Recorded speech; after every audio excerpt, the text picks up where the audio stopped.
નમસ્કાર દર્શક મિત્રો, આપ જોઈ રહ્યા છો TV9 ઇન્ડિયા। હવે જોઈએ અગત્યના સમાચાર। સુરત નવરાત્રિમાં છેડતી કરતા અસામાજિક તત્વો થઈ જજો સાવધાન, નહીં તો તમને ખાવી પડશે જેલની હવા। જી હા, આ વખતે નવરાત્રિમાં મહિલા પોલીસ ટ્રેડિશનલ ડ્રેસ ધારણ કરી ગરબા પણ ઝૂમશે અને ગરબી ઝૂમતી મહિલા સુરક્ષા પણ કરશે।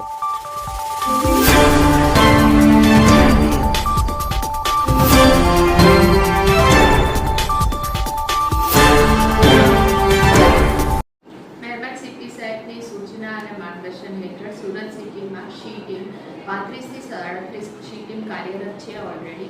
એ શી ટીમ આ વખતના નવરાત્રિમાં દરેક મહિલા અને દરેક દીકરીઓ સુરક્ષિત રીતે નવરાત્રનો તહેવાર ઉજવે, ગરબા રમીને પોતાના ઘરે સુરક્ષિત રીતે પાછા જાય તે માટે શી ટીમ કાર્યરત રહેશે।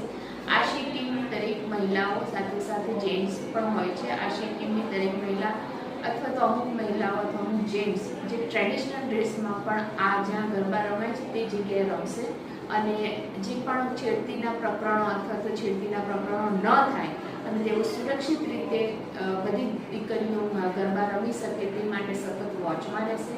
તેમજ અવાવરૂ જગ્યાએ જ્યાં સુમસાન એરિયા હશે ત્યાંથી સ્ત્રીઓ અને મહિલાઓ અથવા દીકરીઓ સુરક્ષિત રીતે પસાર થઈને પોતાના ઘરે પહોંચે તે માટે સતત પેટ્રોલિંગમાં રહેશે અને 181 અને 100 નંબર પણ આવા વખતે કાર્યરત રહેશે। કારણ કે જ્યારે કોઈક મહિલા પાછી ઘરે જતી હોય, દીકરી ઘરે જતી હોય ને એમને કોઈની પાસેથી અસુરક્ષિત લિફ્ટ ન લેવી પડે તેના માટે પણ કાર્યરત રહેશે, જેથી કોઈ લેડી અથવા તો કોઈ પણ મહિલા સ્ત્રીને એવું લાગે કે મારે કોઈ અજાણી વ્યક્તિ જોડે લિફ્ટ નથી લેવી તો તેઓ 100 નંબર અથવા 181 અભય પર કોલ કરશે તો તેઓને સુરક્ષિત ઘેર પહોંચાડવા માટે